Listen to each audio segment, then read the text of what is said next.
Hello friends, मैं पढ़ना Pandey crazy learner में आपका स्वागत करती हूँ।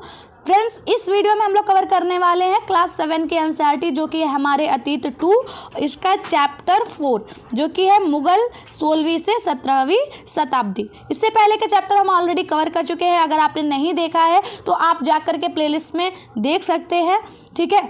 और देखिए, इस चैप्टर को हम कैसे कवर करेंगे, तो इसके लिए मैंने हैंड रिटन नोट्स बनाए हुए हैं जो कि बहुत ज़्यादा यूजफुल है, आपको खुद समझ आएगा पढ़ने के बाद में।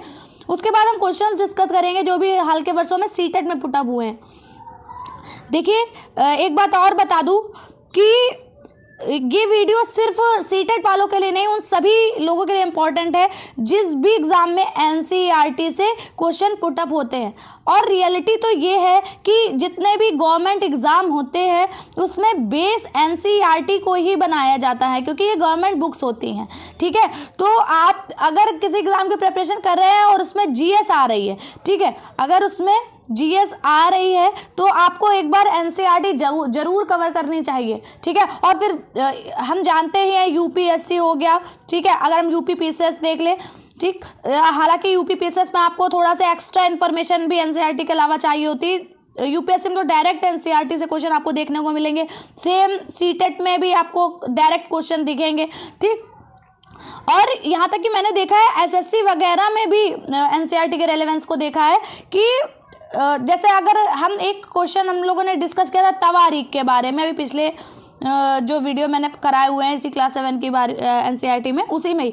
तो जैसे नॉर्मल आप कहीं भी पढ़ोगे जीएस तो आपको ये तवारीख वर्ड नहीं बताया जाएगा, ठीक। ऐसे ही नस्तलिक लिपि ये नहीं बताया जाएगा। आप नॉर्मल आप मेडावल हिस्ट्री में पढ़ेंगे तो क्या पढ़ेंगे, आप ये पढ़ेंगे कि कौन कौन से वंश रहे हैं, कौन कौन से अभियान चले, किसने क्या जीता, ये बल्कि ये वर्ड्स नहीं बताए जाएंगे। तब हम सोचते हैं कि ये अचानक से एसएससी में कैसे पुट अप हो गए या किस तरीके से आ गए, तो हम देखते हैं एनसीईआरटी में मेंशन है। तो मैं आपको ये बता रही हूँ कि कोई भी गवर्नमेंट एग्जाम जिसमें एनसीईआरटी से जिसमें जीएस आ रही है, आपको एनसीईआरटी को बेस जरूर बनाना चाहिए, ठीक है।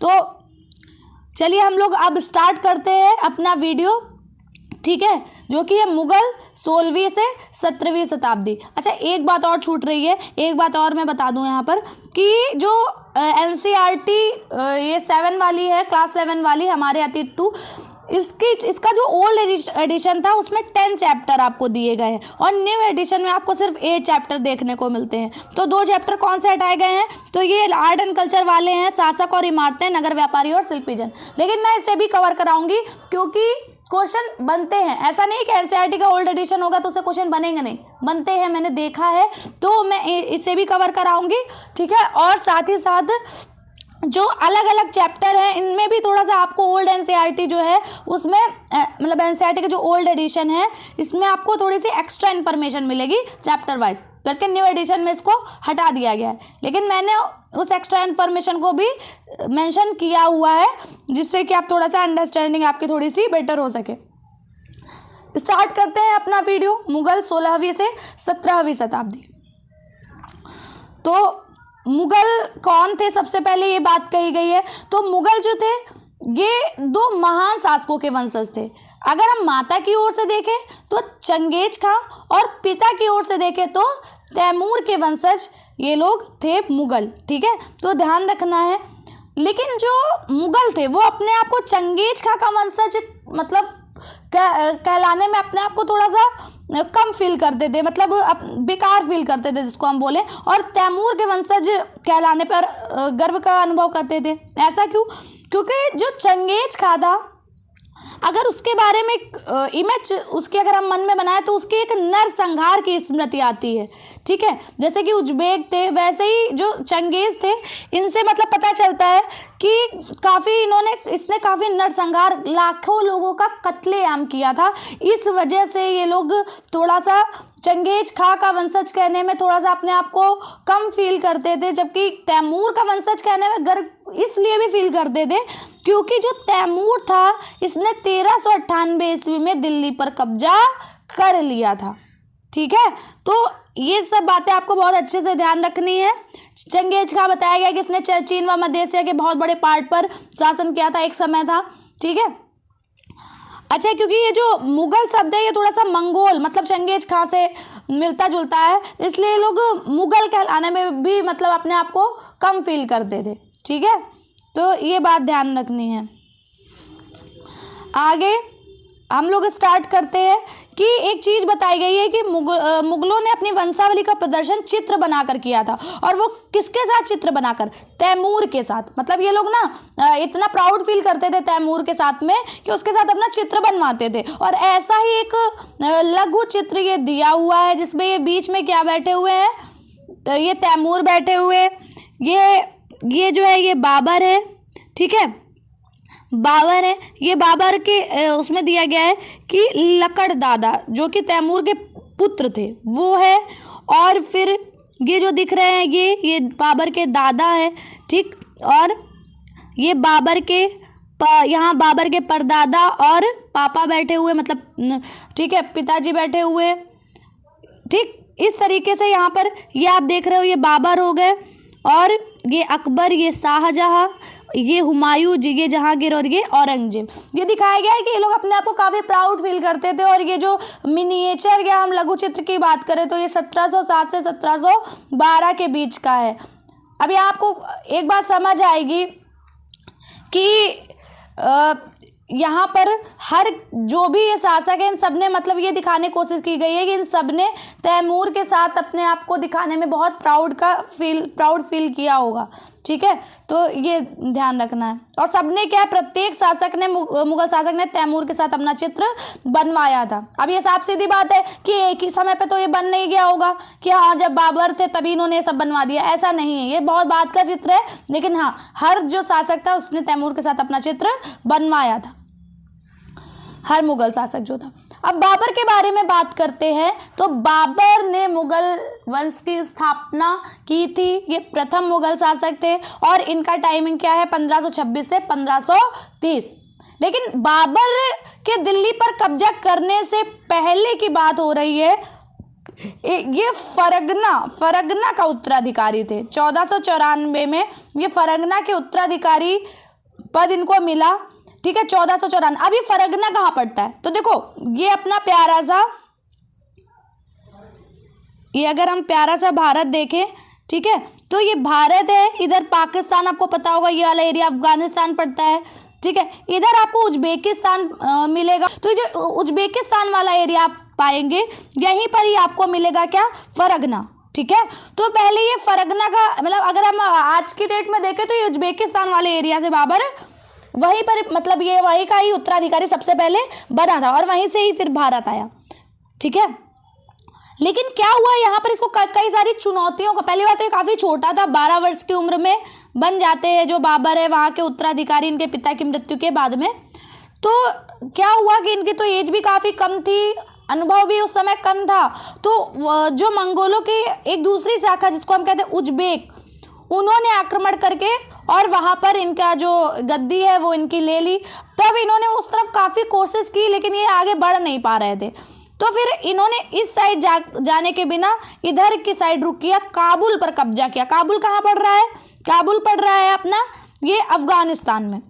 तो 1494 में तो ये फरगना का उत्तराधिकारी बने 12 वर्ष की उम्र में। 1504 में इन्होंने काबुल पर कब्जा कर लिया, मतलब ये इधर से इधर की ओर रुख कर रहे हैं। ठीक है, आगे हम देखेंगे कि 1526 वो सन है जब बाबर ने दिल्ली सल्तनत पर हमला किया और पानीपत का प्रथम युद्ध होता है। ठीक है, और जिसमें दिल्ली में उस समय सुल्तान कौन थे, दिल्ली पर कौन शासन कर रहे थे, तो इब्राहिम लोदी। हमने पढ़ा है पिछले चैप्टर में दिल्ली सल्तनत के बारे में कि सबसे पहले गुलाम वंश या प्रारंभिक तुर्की शासक, उसके बाद हम क्या पढ़ते हैं, उसके बाद हम पढ़ते हैं खिलजी वंश, फिर तुगलक, फिर सैयद एंड देन लोदी। लोदी आखिरी वंश था, ठीक है, दिल्ली सल्तनत का। उसी के इब्राहिम लोदी को बाबर हराते हैं। ठीक है, और फिर यहाँ पर क्या करते हैं, मुगल वंश की स्थापना कहाँ पर, दिल्ली में। एक और बात बताई गई है कि यही वो युद्ध था जिसमें भारत में प्रथम बार अगर हम देखें कि तोप व गोलीबारी का प्रयोग प्रभावी ढंग से कब हुआ, तो बाबर ने इसी युद्ध में, ठीक है, इब्राहिम लोदी की सेना के खिलाफ किया था तोप व गोलीबारी का प्रथम बार प्रयोग। ये देखिए, ठीक। तो इस तरीके से आप समझ सकते हैं। अच्छा, एक और बात, एक इन्फॉर्मेशन दी थी तो मैंने लिख दिया थोड़ा सा कि यहाँ पर ये जो लिखा है कि ये देखिए जो लाल किला बना हुआ है, ये आज भारत के प्रधानमंत्री स्वतंत्रता दिवस पर मुगल शासकों के निवास स्थान जो दिल्ली का लाल किला है, इसी से ही राष्ट्र को संबोधित करते हैं। कब? स्वतंत्रता दिवस पर। तो ये बात थोड़ा सा दी है तो मैंने लिख दी है, ठीक। और बाकी लाल किला किसने बनवाया था तो आपको पता ही होगा, मुगल शासक जो थे शाहजहां, इन्होंने बनवाया था, ठीक। अच्छा, ये इसमें थोड़ी सी ओल्ड एनसीईआरटी में ये बातें मेंशन है, न्यू में ये बिल्कुल भी नहीं है इसमें। अच्छा, हम देखेंगे थोड़ा सा जो कहते हैं ना, आपको इस तरीके की इंफॉर्मेशन है जो थोड़ी सी रटने वाली है, ठीक है। और यही अब हम नया ट्रेंड जो देख रहे हैं एनसीईआरटी में, ये रटने वाला ट्रेंड हटा करके हमारी संस्कृति, समाज, इन सब में क्या बदलाव हुआ, उस तरीके से इतिहास को देखने की परंपरा अब स्टार्ट है और ट्रेंड में है। और इस वजह से भी ही शायद एनसीईआरटी ने ये चीज़ें रिमूव कर दी है न्यू एडिशन में अपने, ठीक है। लेकिन क्योंकि मेंशन है थोड़ा इम्पोर्टेंट भी है, क्योंकि आगे जब हम देखेंगे एग्जाम्स में पूछी जाती है तो हमें कोई दिक्कत तो है नहीं। तो सबसे पहले बाबर का यहाँ पर बताया गया है। पहले तो आपको ये ध्यान रखना है, सबसे पहले कौन आया? बाबर, फिर हुमायूं, फिर अकबर, फिर जहांगीर, और फिर शाहजहां, और फिर औरंगजेब। इस तरीके से आपको ध्यान रखना। अब जो बाबर है, इनके युद्ध दिखाए गए हैं। अच्छा, बाबर, ये जो सारे युद्ध हैं सब में ही बाबर विजयी हुआ था, ठीक है। इसकी थोड़ी सी ट्रिक भी याद रख सकते हैं। देखिए 1526 से 30 तक है, 1526, 27, 28, 29, 30। इस तरीके से आप याद रख सकते हैं कि 26 में पानी पिया, 27 में खाना खाया, 28 में चल दिया, फिर घर गया और फिर मर गया। मतलब पानी पिया, बस इतना ध्यान रखना। खाना के बाद पानी नहीं याद रखना है। सबसे पहले पानी, और फिर पानी पिया, फिर खाना खाया, और फिर चल दिया, ठीक है, और फिर घर गया, और फिर बाबर मर गया। इस तरीके से आप याद रख सकते हो कि 26, 27, 28, ये हो गया 29 और ये 30। इस तरीके से आप याद रख सकते हो कि पानी से पानीपत का युद्ध, खाना से खानवा का युद्ध, चल दिया से चंदेरी, और घर से घाघरा, और मर से मृत्यु हो जाएगा। इस तरीके से आप याद रख सकते हो, ठीक है। और किस किस को हराया था? तो पानीपत का युद्ध इब्राहिम लोदी को हराया। खानवा का राणा सांगा, देखो इसमें खांग और सांग इस तरीके से साउंड निकल रहा है, तो जब ऑप्शन होते हैं ना तो आपको एलिमिनेट करने में आसानी रहती है। चंदेरी देखिए इसमें द करके आ रहा है, इसमें मेदिनी तो मैच करता हुआ है। तो चंदेरी के युद्ध में मेदिनी राय को हराया था, ठीक है। ये दोनों ही राजपूत शासक हैं। और घाघरा के युद्ध में अफगानों को हराया था। घा और गान इस टाइप से आ रहा है इसमें। और मृत्यु हो गई थी 1530 में। तो इस तरीके से आप ध्यान रख सकते हैं। ये ओल्ड एनसीईआरटी मतलब ओल्ड एडिशन जो है एनसीईआरटी का, उसमें दिया हुआ है, जो 2022-23 का आई थिंक ये एडिशन है। और जो न्यू एडिशन है वो 2024-25 का है। तो हुमायूं का कालखंड आपको ध्यान रखना है 1530 से 40 और फिर 55 से 56। क्योंकि जब हमने एक चैप्टर अभी पिछले जब चैप्टर हम डिस्कशन कर रहे थे, पिछला चैप्टर, उसमें हम लोगों ने ये बात देखी थी कि 1540 से 1555 तक किसने शासन किया है? शेरशाह सूरी के वंश ने, मतलब सूर वंश ने शासन किया है 1540 से 55 तक, जिसकी स्थापना शेरशाह सूरी ने की थी, जिसने 1540 से 1545 तक शासन किया था, ठीक है। मतलब इसने हुमायूं को हरा दिया था। किस युद्ध में आ रहा था? तो दो युद्ध ध्यान रखने हैं, 1539 और 1540। 1539 में चौसा का युद्ध और 1540 में कन्नौज का युद्ध शेर खान ने हराया था। और इसने फिर शेरशाह सूरी भी उपाधि भी ली थी, तो वही उसका ही नाम है शेर खान। तो ये दोनों युद्ध ध्यान रखने हैं। एक और बात हमारे के बारे में कही गई, जैसे ही ये राजा बना, इसने अपनी वसीयत का सभी भाइयों में बंटवारा करा था, अपने भाइयों में, ठीक है। ये बात ध्यान रखनी है। आगे देखिए, जब ये हार जाता है निर्णायक रूप से, जब कन्नौज के युद्ध में हारता है शेर खान से, तो ये ईरान भाग जाता है और सफाविद शाह की वहाँ पर मदद लेता है। अच्छा, फिर ये दोबारा शासन कब करता है? दिल्ली पर पुनः कब्जा कब करता है? तो 1555 में, ध्यान रखना है, फिर से कब्जा करता है। लेकिन फिर 1556 में ये इमारत दुर्घटना में इसकी मृत्यु हो जाती है। एक्चुअली ये सीढ़ी जो थी, सीढ़ी से लड़खड़ा कर इसकी मृत्यु हो गई थी, गिरकर इसकी मृत्यु हो गई थी। आगे हम देखेंगे 1556 से 1605, ये सारे आपको ध्यान रखने हैं। अकबर का शासन था 1556 से 1605 और 13 वर्ष की उम्र में ये सम्राट बना था। इसके बारे में कुछ अभियान दिए हुए हैं, इसके अभियान कब कब किस किस सन में किस किस के खिलाफ रहे हैं। ये जैसे गुजरात का आप ध्यान रख सकते हैं 1572, बहुत इंपॉर्टेंट है गुजरात अभियान 1572, ठीक है। और कश्मीर पर इसने कब शासन पूर्णता कर लिया था, तो 1586 में, ध्यान रख सकते हैं। कश्मीर पूछा जाता है कई बार। पटना बंगाल बहुत इजी, दोनों ही 1574 ध्यान रख सकते हैं, ठीक। मालवा 1561, चित्तौड़ 1568 और रणथंभौर 1569। देखिए कुछ चीज़ों का ये होता है ना कि आपको याद करना ही पड़ेगा, और वो इसलिए भी करना पड़ेगा। देखिए पहली बार में किसी को याद नहीं होता है, पहली बार में आपको लगता है 10 मिनट में अरे हमको सब कुछ याद हो गया, पर रियल में जब आप 2 दिन 4 दिन बाद देखेंगे तो आपको याद नहीं हुआ रहेगा। मतलब आपको ये जो डेट्स वगैरह है ना, ये प्रॉपर आपको बार बार रिविज़न करना पड़ता है, तब आपको ये सब चीज़ें याद होती हैं, ठीक है। आगे हम लोग देखेंगे जहांगीर 1605 से 1627 और शाहजहां 1627 से 58 और फिर औरंगजेब 1658 से 1707। देखिए जब भी कभी आप इस तरीके से किसी का शासनकाल याद करते हैं तो एक तरफ सारे शासक लिखिए और एक तरफ उनका काल लिखिए, और फिर एक बार सिर्फ आप ऐसे करके देखेंगे, याद करेंगे, फिर इस तरीके से काल जो है वो याद करेंगे और फिर उसके बाद दोनों साथ में याद करेंगे, तब आपको ये चीज़ें याद होती हैं। आगे देखेंगे मेवाड़ के सिसोदिया शासक अमर सिंह ने मुगल अधीनता स्वीकार की थी, ठीक है। मेवाड़ के देखिए एक्चुअली बात ऐसी थी कि अकबर के समय लगभग सभी राजपूत जो थे, किसी ने तो तुरंत ही अधीनता स्वीकार कर ली। अच्छा, इनका ये राजपूतों के प्रति एक नीति थी कि आप मेरी अधीनता बस स्वीकार कर लो, चाहे शासन अपने क्षेत्र में करो।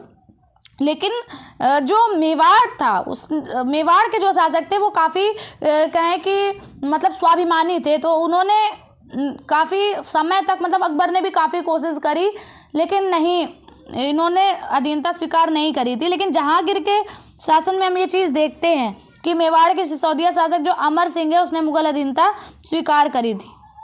और जहांगीर का ही बेटा था खुर्रम, जो शाहजहां जिसको हम बोलेंगे, तो इसका भी विद्रोह हुआ था जहांगीर के शासन में। अब शाहजहां के बारे में और बात देख लेते हैं कि एक अफगान था शाह खान जहां लोधी, इसका विद्रोह हुआ था शाहजहां के काल में, ये बात दी हुई है एनसीईआरटी में। और ये इसके ही समय, शाहजहां के समय जो कांधार है वो निर्णायक रूप से फिर मतलब हम देखते हैं कि मुगल सत्ता जो है उससे बाहर चला गया और फिर भारत में कभी शामिल नहीं हो पाया। इसी के समय जो कांधार है वो सफाविदों के हाथ में चला गया था शाहजहां के समय, याद रखना है। और 1657-58 में क्या हुआ कि उत्तराधिकार को लेकर इसके ही पुत्रों में, इसके 4 पुत्र थे, ठीक है, और उन चारों पुत्रों में क्या हो गया कि जंग छिड़ गई उत्तराधिकार को लेकर के, और तब शाहजहां की मृत्यु भी नहीं हुई थी, तभी जंग छिड़ गई और उसमें औरंगजेब विजयी रहा, जबकि दारा सिकोह सहित जो और पुत्र थे इसके वो क्या हुए, वो मारे गए, ठीक है। तो इस तरीके से आपको ध्यान रखना है। तो मारे गए और औरंगजेब विजयी हुआ, वो शासक बना, और जबकि शाहजहां तब जिंदा था और उसे शेष जीवन आगरा का किला है वहाँ पर कैद करके रखा गया था। आगे देखते हैं औरंगजेब। औरंगजेब जो था इसने शिवाजी को मुगल कैद खाने में बंद किया था, किंतु वह भाग निकले थे। ये पूरी स्टोरी एक्चुअली जब आप पूरी मेडाइवल हिस्ट्री साथ में पढ़ते हैं, ठीक है, मेडाइवल मॉडर्न ये सारी, तब आपको ये पूरी स्टोरी समझ में आती है। मैं आपको पढ़ाऊंगी अगर आप चाहते हैं, और आप मेरे चैनल से अगर जुड़े रहते हैं तो मैं एनसीईआरटी पूरी 12th तक कवर कराने वाली हूँ बहुत ही अच्छे तरीके से। और फिर मैं अलग से अगर आप चाहेंगे तो मैं बोर्ड पर आकर भी बहुत अच्छे से आपको टीच करने वाली हूँ। और अगर आपको वीडियो में पसंद आता है तो प्लीज़ कमेंट करिए और बताइए कि आपको किस सब्जेक्ट पर वीडियो चाहिए, ठीक है। आप किस चीज़ की प्रिपरेशन कर रहे हैं। आगे देखिए राजकुमार अकबर का विद्रोह। राजकुमार अकबर जो था औरंगजेब का बेटा था, इसने भी विद्रोह किया था इसी के शासनकाल में, ये बात ध्यान रखनी है। और ये दोनों बात ध्यान रखनी है कि बीजापुर और गोलकुंडा जो है ये औरंगजेब के शासन काल में जो मुगल अधिकार क्षेत्र है उसमें मिलाए गए थे, मुगल राज में मिलाए गए थे। 1685 में बीजापुर और 1687 में गोलकुंडा। ठीक है, साउथ में पड़ते हैं दोनों। आगे ये हमने देख ही लिया है। ये मैप में भी देखिए सारा एरिया दिखाया हुआ है। ठीक है, कब का दिखाया हुआ है ये मैप में? 1605 तक का अकबर का शासन इसमें दिखाया हुआ है। ये सिर्फ देखने के लिए नहीं है, ये इस वजह से भी है कि आप समझ पाए कि अकबर के शासन में कौन कौन से शामिल नहीं हो पाए थे। जैसे बीजापुर, गोलकुंडा, अहमदनगर, गोंडवाना, ये सब हिस्सा नहीं थे अकबर के शासनकाल का। ठीक है, और बाकी जो हैं वो आप देख सकते हैं ये सारे। देखिए यहाँ पर मुगल उत्तराधिकार की बात हुई है कि देखिए उत्तराधिकार की 2 प्रथाएं होती हैं, उनके बारे में बताया गया है कि एक ज्येष्ठाधिकार की प्रथा होती है। ज्येष्ठाधिकार का मतलब ये होता है कि मान लीजिए कोई शासक अगर मर जाता है तो फिर उसके बड़े पुत्र को ही राजा माना जाए। तो ये ज्येष्ठाधिकार का नियम है जिसे मुगल बिल्कुल भी नहीं मानते थे। एक तो ये बात बताई गई है। दूसरा ये सहदायाद प्रथा के बारे में बताया गया है जो कि मुगलों व तैमूरों में प्रसिद्ध थी। मतलब मंगोलों व तैमूर वंश के लोगों में ये सहदायाद प्रथा मानी जाती थी। सहदायाद प्रथा का मतलब ये था कि जो उत्तराधिकार है उसका विभाजन सभी पुत्रों में, मान लीजिए एक शासक कोई मरता है तो उसका जो क्षेत्र है उसको उसके सभी पुत्रों में बांट देना चाहिए। ठीक है, ये बात सहदायाद प्रथा कहती है। और इसी उसमें हम लोग ने देखा भी कि जो हुमायूं है उसने इसी प्रथा के तहत ही जो है अपने साम्राज्य का विभाजन अपने सारे भाइयों के बीच में भी कर दिया था। तो एक बात ये बताई गई है कि अकबर के शासन में जो है मतलब ये अकबर के शासन में नहीं, सॉरी, ये जो मुगल काल हम देखेंगे तो इसमें मुगल काल में अगर हम देखेंगे तो जो राजपूत हैं, ठीक है, इन्होंने क्या किया, अपनी बेटियों का विवाह भी किया था। ठीक है, जैसे कि अगर हम कहें कि जहांगीर की जो माँ थी वो कछवा की राजकुमारी थी। कछवा की राजकुमारी थी। आमेर जो जयपुर पड़ता है, आमेर के राजपूत शासक की पुत्री थी। आमेर जो जयपुर वाला एरिया है वहाँ का जो राजपूत शासक था उसकी पुत्री थी जहांगीर की माँ। आया समझ में?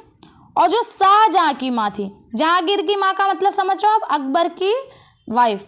ठीक, और जो शाहजहां की माँ थी मतलब जहांगीर की पत्नी, वो राठौड़ राजकुमारी थी। और ये मारवाड़ जो जोधपुर वाला एरिया पड़ता है, मारवाड़, ये मारवाड़ के राजपूत शासक की पुत्री थी। तो एक बात अच्छे से ध्यान रखना है, जहांगीर की माँ किसकी? आमेर के राजपूत शासक की पुत्री, और शाहजहां की माँ जो है वो मारवाड़ के राजपूत शासक की पुत्री थी। तो इतनी बातें ध्यान रखनी है।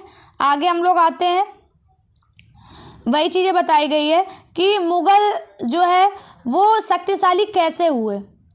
ठीक, तो जब मुगल शक्तिशाली हुए हैं तब ये बात बताई जा रही है कि कई शासकों ने स्वेच्छा से उनकी सत्ता स्वीकार कर ली, जैसे कि राजपूत। लेकिन राजपूत में ऐसा नहीं है कि सभी राजपूत, कईयों ने तो पुत्रियों का विवाह भी कर लिया, मतलब इनसे, मुगलों से, और उच्च पद प्राप्त भी किया। लेकिन कईयों ने विरोध भी किया था, जैसे कि मेवाड़ के सिसोदिया, हमने अभी आगे आपको बताया भी था अभी पहले। इन्होंने लंबे समय तक मुगल सत्ता स्वीकार नहीं की थी। लेकिन एक और बात, लेकिन जब ये लोग हारे या इन्होंने अपनी अधीनता स्वीकार की तो ऐसा नहीं है कि काफ़ी बेइज्जत किया हो मुगलों ने। ये इनकी एक रणनीति थी कि आप अधीनता स्वीकार कर लो, ये आपको बेइज्जत नहीं करते थे। खासकर अकबर के समय में हम ये बात देखते हैं। तो वही एक बात बता रहा है कि जो भी इनसे हारे, मुगलों ने सम्माननीय व्यवहार किया और उनकी जागीरें वापस की। और पराजित करना किंतु अपमानित न करना, मुगल इसी वजह से अनेक भारतीय शासकों पर अपना प्रभाव बढ़ा पाए। तो ये बातें ध्यान रखनी है। आगे हम लोग आएंगे मनसबदार या मनसबदारी व्यवस्था। ये जो है अकबर के शासनकाल में हम देखते हैं। अब ये मनसबदार क्या थे? तो जो मुगलों की सेवा में आने वाले नौकर शाह थे उनको हम मनसबदार। अब ये मनसबदारी व्यवस्था थी क्या? तो एक्चुअली ये इससे एक श्रेणी व्यवस्था थी। जैसे कि आज हम लोग नहीं देखते कि कांस्टेबल, फिर हेड कांस्टेबल, ठीक है, तो इस तरीके से जो एक श्रेणी व्यवस्था है कि कौन ऊपर होगा पद में, कौन नीचे होगा, तो इसी तरीके से मनसब से डिसाइड होता था वही व्यवस्था एक श्रेणी व्यवस्था है। मनसब क्या है? मनसबदारी व्यवस्था एक श्रेणी व्यवस्था है, जिससे कि किसी जो अधिकारी है मुगल सेना में, उसका पद क्या है, उसका वेतन क्या है, उसका सैन्य दायित्व क्या है, ये डिसाइड होता था। समझ में आपको? अब देखिए, श्रेणी व्यवस्था में दो चीजें थी, दो भागों में ये बटी हुई थी, जैसे कि जात और सवार। अब जात सवार का क्या मतलब है? जो जात था, जो जात वर्ड था, जैसे वो किसी भी अधिकारी का व्यक्तिगत उसका कितना क्या पद है, मतलब वो श्रेणी में कहाँ पर आता है, ऊपर या नीचे, व्यक्तिगत उसका ओहदा क्या है, ठीक है, उसका पद क्या है, और उसी हिसाब से उसको वेतन भी मिलेगा। ये जात से डिसाइड होता था, व्यक्तिगत उसका ओहदा क्या है। और सवार क्या था? सवार वर्ड ये बताता था कि वो जो अभिजात है यार, वो जो अधिकारी है, उसने कितने घुड़सवार मेंटेन किए हुए हैं, मतलब घुड़सवार सैनिक उसके पास कितने हैं, ये क्या बताता था? ये सवार वर्ड बताता था, सवार, ठीक है। और जात क्या बताता था? कि उसकी व्यक्तिगत प्रतिष्ठा, पद क्या है, उस श्रेणी में वो कहाँ एग्जिस्ट करता है। जैसे कि यहाँ पर एक वर्ड लिखा है कि 5000 जात वाले अभिजातों का 1000 जात वाले अभिजातों से पद जो था वो ऊंचा था, क्योंकि 5000 जात का मतलब क्या दिखा रहा है? कि उसका पद जो है वो ऊपर है 1000 जात वाले से। तो जात वर्ड ध्यान रखना है, ठीक है, कि क्या दिखा रहा है यहाँ पर? पद दिखा रहा है उस व्यक्ति का वेतन क्या होगा, ठीक है। अब जितना अधिक जात होगा उतनी ही उसकी प्रतिष्ठा होगी, ठीक है। तो ये बातें ध्यान रखनी है।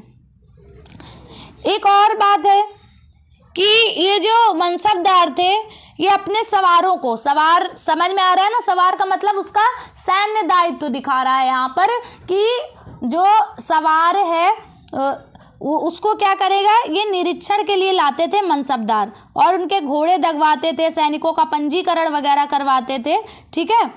और इसके बाद ही सैनिकों को वेतन मिलता था, जब उनका पंजीकरण हो जाता था,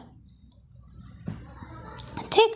अब एक और बात बताई गई है कि जो मनसबदार है, इनको वेतन कैसे मिलते थे। देखिए, मनसबदार का जब भी वेतन मिलेगा तो इनको ऐसा वेतन मिलेगा कि इनके जो सवार इनको मेंटेन करने रहते थे, उन सब का मिला करके वेतन मिलता था। तो मनसबदारों को कभी कभी तो नगद में वेतन मिल जाता था, ठीक है। और कभी कभी क्या होता था, इनको मतलब अधिकांशतः आप कह सकते हो ये होता था कि जागीर दे दी जाती थी, ठीक है। अब जागीर क्या होती थी? तो राजस्व एकत्रित करने वाली भूमि, मतलब एक भूमि का टुकड़ा दे दिया जाता था मनसबदार को कि देखिए इससे राजस्व एकत्रित करिए और फिर इसी से अपने सैनिकों को आप वेतन दीजिए। इस तरीके से मनसबदारों से कह दिया जाता था, ठीक।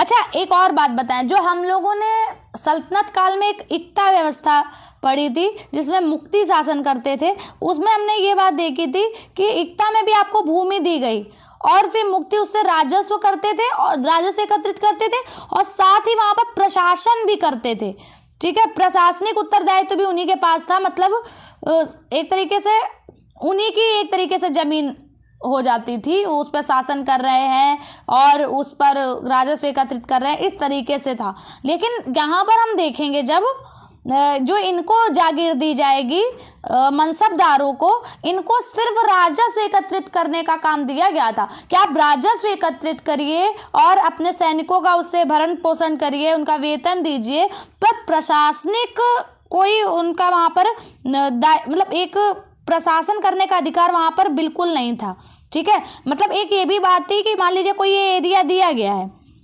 एक मनसबदार है ए, यहाँ पर इसको ये एरिया दिया गया कि आपको ये जागीर दी हुई है, तो ये जो ए है ये यहाँ पर नहीं रहेगा, जो एरिया दिया गया, जो भूमि दी गई है, यहाँ पर ये जागीर में नहीं रहेगा, ये कहीं और जाके कुछ और दायित्व संभाल रहा होगा मनसबदार, बस यहाँ अपने नौकरों को भेजेगा, राजस्व एकत्रित करवाएगा, समझे आप। तो इस तरीके से ये डिफरेंट था इक्ताओं से, ठीक है, जागीरें डिफरेंट थी, ठीक है।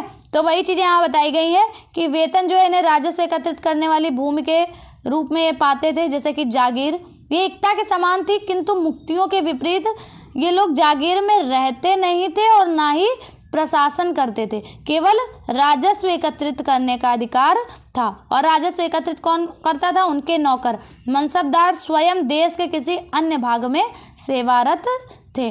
तो ये बातें बताई गई हैं। अच्छा, अकबर के शासनकाल में हम देखते हैं ये बात कि जो 5000 जात वाले कितने मनसबदार हम देखते हैं? 29 मनसबदार, 29, ठीक। और जबकि औरंगजेब के शासनकाल तक आते आते इनकी संख्या काफ़ी बढ़ गई थी और 5000 जात वाले कितने मनसबदार हम देखते हैं? 79 मनसबदार हम देखते हैं। तो आप समझ सकते हो कितनी ज़्यादा मनसबदारों की संख्या बढ़ चुकी है, ठीक है। 5000 जात वालों की ही इतनी ज़्यादा जब संख्या बढ़ चुकी तो ओवरऑल भी कितनी बढ़ चुकी होगी, ये बात यहाँ पर दिखाई जा रही है। अच्छा, अकबर के शासनकाल में ये बात ध्यान रखी जाती थी कि जो जागीर इन्हें दी गई है, ठीक है, जो भी जागीर दी गई है मनसबदारों को, इनसे जो एकत्रित राजस्व है वो मनसबदारों के वेतन के लगभग बराबर हो। मतलब मैंने बताया ना कि कहीं कहीं पर ऐसा होता था कि मनसबदारों को नगद वेतन दिया जा रहा है, कहीं कहीं ऐसा होता था कि जागीरें दे दी जा रही हैं। तो ये ध्यान रखा जाता था कि जो जागीरें जिनको दी गई हैं तो उनसे ऐसा ना हो कि इनको ज़्यादा वेतन निकल रहा है या कम निकल रहा है, ऐसा नहीं, उतना ही राजस्व लगभग निकले, ऐसी ज़मीन दी जाए जितना कि मनसबदारों का वेतन चल रहा है, ये ध्यान रखा जाता था, उसके लगभग बराबर ही हो। लेकिन औरंगजेब के शासनकाल में हम क्या देखते हैं कि जो जागीर दी जाती थी उसका उससे जो राजस्व निकलता था वो मनसबदारों का जो वेतन था उससे काफ़ी कम निकलता था, ठीक है, काफ़ी कम। अब देखो, जब काफ़ी कम राजस्व यहाँ से होगा, और एक और बात थी, जब आप मनसबदारों की संख्या इतनी ज़्यादा बढ़ा दोगे, ठीक है, तो आपको सबके लिए जागीरें देनी पड़ेगी, आपको नगद देना पड़ेगा। तो जागीर जमीन तो उतनी ही है, ठीक है, तो आपको क्या करना पड़ता था? जो मनसबदार थे उनको कई महीनों तक इंतजार भी करना पड़ता था अपनी जागीर के लिए, ठीक है। तो जब भी उन्हें जागीर मिलती तो वो इस तरह से किसानों का शोषण करते थे, इस तरह से करते थे, क्योंकि उनको ये था कि भाई अभी है तो जितना पैसा कमा लो, जितना आप यहाँ से लूट सकते हो लूट लो, जितना लेना हो ले लो, क्योंकि फिर उसके बाद अगर ये चली गई तो फिर नहीं मिलने वाला, ठीक है।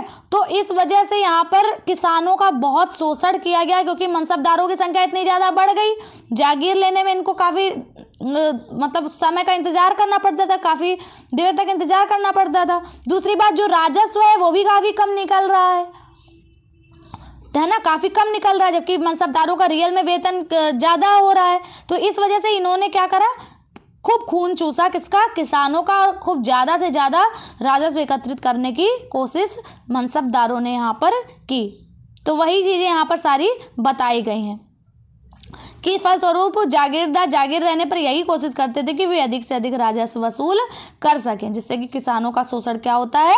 बढ़ता है। आगे हम देखेंगे कि यहाँ पर एक चीज़ यहाँ पर ये दिखाई गई है कि शाहजहाँ के राज्यकाल में एक लघु चित्र के ब्यौरे दिए गए हैं। यहाँ जहांगीर के समय भ्रष्टाचार को दिखाया गया है, ठीक है। तो क्या दिखाया गया है कि जहांगीर के समय कि ये जो भ्रष्ट अफसर है ये रिश्वत लेते हुए दिखाया गया है, और यहाँ पर एक जो कर अधिकारी है गरीब किसान को सजा दे रहा है, ये यहाँ पर दिखाया गया है।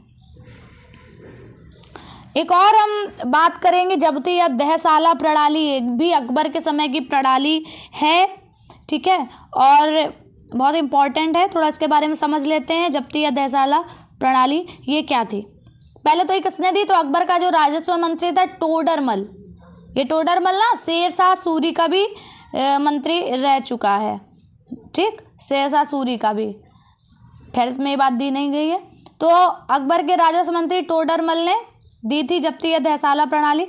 इस प्रणाली के तहत पिछले 10 साल के दौरान, मतलब इसमें क्या कहा जाता था कि इसमें मान लीजिए ये ना 1580 के आसपास हम देखते हैं, ठीक, तब ये दहसाला प्रणाली आई। उसमें दिया भी गया है कि 1570 से 80 के मध्य का अनुमान इसमें लगाया गया था कि मान लीजिए कोई ज़मीन है, एक इसको पढ़िए, इस प्रणाली के तहत पिछले 10 साल के दौरान अलग अलग फसलों की औसत उपजों और उनकी औसत कीमतों का, कि मतलब मान लीजिए कोई एक हमने फसल ली है तो उसके पिछले 10 साल में उसकी कितनी औसत उपज निकल पाई है और उसकी औसत कीमत क्या है, मतलब पिछले बैक 10 ईयर में हम जाते थे, ठीक है, और उस तरीके से हम उसकी एक औसत कीमत निकालते थे, ठीक, और फिर वो लगान के रूप में किसानों से लिया जाता था और एक कैसे नगद रूप में लिया जाता था, ये बात भी ध्यान रखनी है, ठीक है। और इसके लिए जैसे मान लीजिए कि ये कोई एरिया है अलग अलग, ठीक है, उसमें हम ये चीज़ देख रहे हैं कि ये चीज़ कॉमन है कि इनके 10 सालों का जो है वो औसत समान जा रहा है, औसत कीमत थोड़ी समान जा रही है, औसत उपज भी समान है, ठीक है, और हर एक मतलब यहाँ पर समान है, यहाँ पर हर चीज़। तो इसको क्या कर दिया जाएगा, इसको एक राजस्व मंडल बना दिया जाएगा, ठीक, और फिर इसकी एक प्रॉपर एक लगान डिसाइड कर दी जाएगी एक फसल के लिए, अलग अलग फसल के लिए अलग अलग, ठीक। तो इस तरीके से जो प्रांत है या सूबा है उसको राजस्व मंडलों में बांटा गया था और हर फसल के लिए राजस्व दर की अलग सूची बनाई गई। अच्छा, क्या ये हर जगह लागू हुई थी जब्ती या दहसाला प्रणाली? तो ये हर जगह लागू नहीं हुई थी, ठीक है, ये उसी जगह पर लागू हो पाई जहां पर निरीक्षण संभव था। कैसा निरीक्षण कि 10 सालों तक भाई औसत फसल का औसत उपज, फिर उसकी औसत कीमत, इतना जिसमें निरीक्षण किया जाना जिस जगह पर संभव था वहीं पर ये लागू हुई।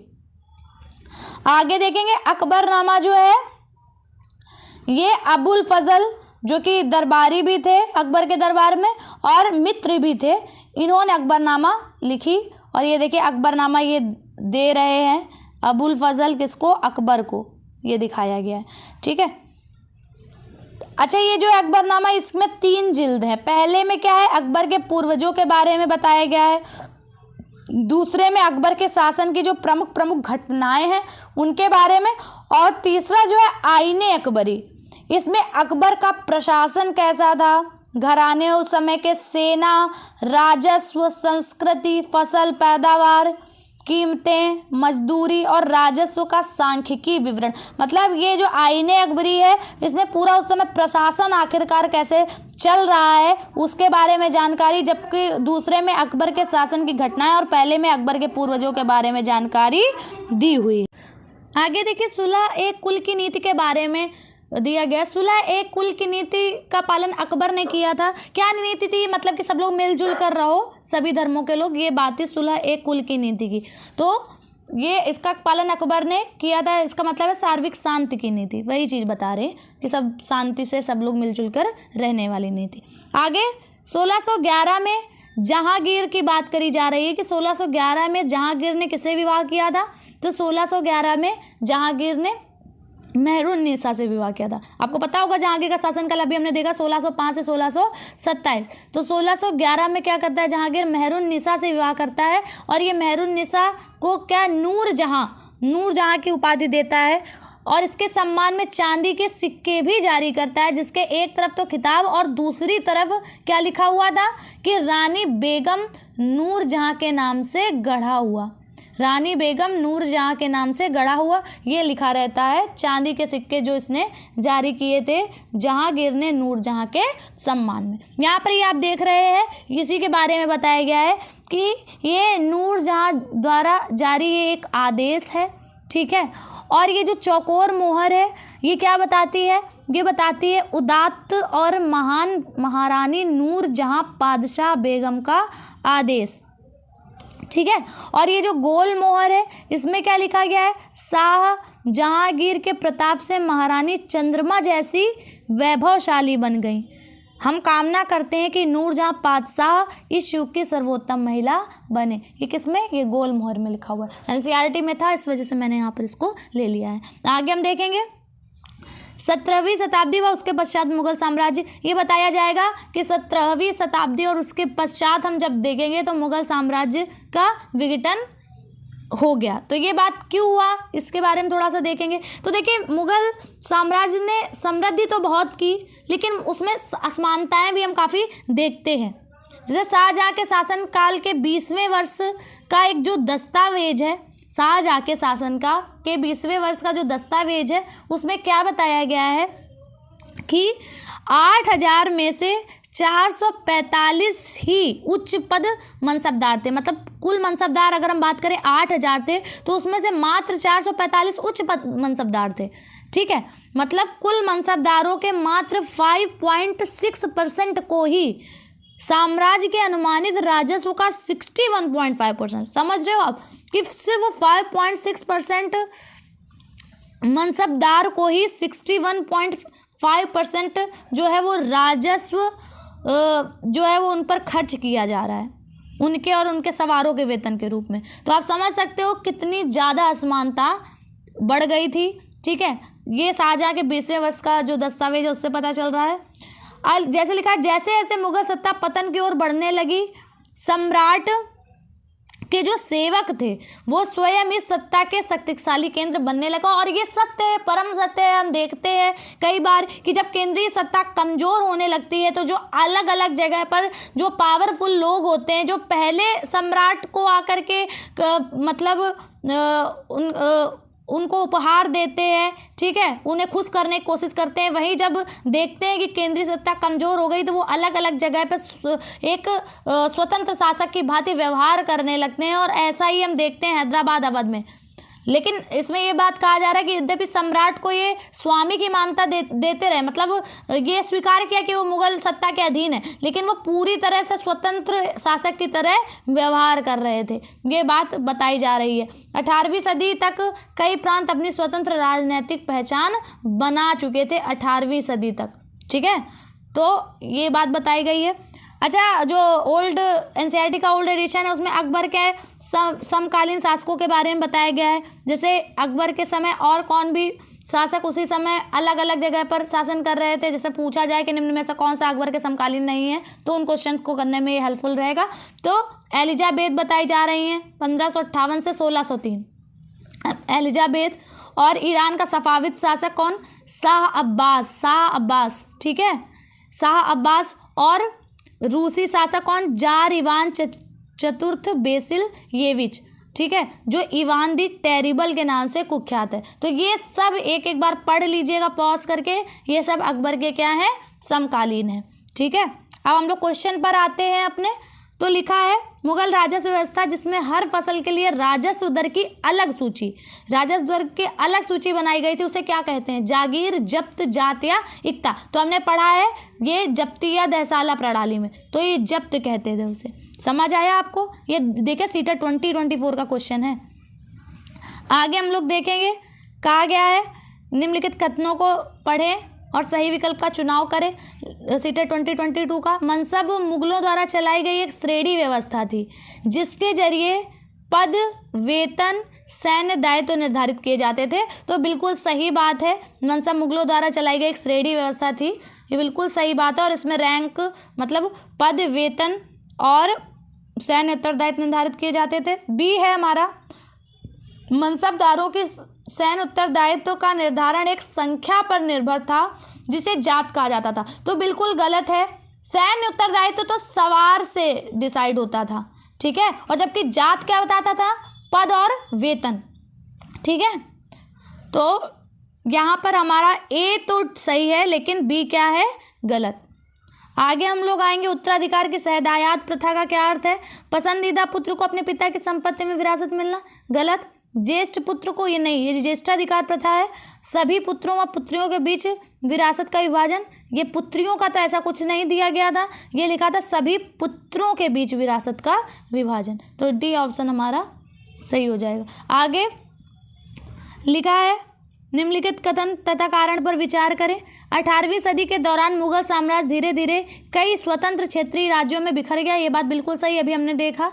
और मुगल सम्राटों की सत्ता के पतन के साथ कई प्रांतों के सूबेदारों और बड़े जमींदारों ने भारतीय उपमहाद्वीप के विभिन्न हिस्सों में अपनी शक्ति और प्रबल कर ली। तो ये बात भी सही है। ठीक है, मुगल सम्राटों की सत्ता के पतन के साथ, कई बिल्कुल सही। तो ये ए और आर दोनों सही हैं और आर ए की सही व्याख्या करता है। तो इस तरीके से हमारा ये वीडियो कंप्लीट होता है। ठीक है, अगर आपको मेरा वीडियो पसंद आया है तो कमेंट जरूर करिएगा। मिलते हैं तब नेक्स्ट वीडियो में, तब तक के लिए जय श्री राम।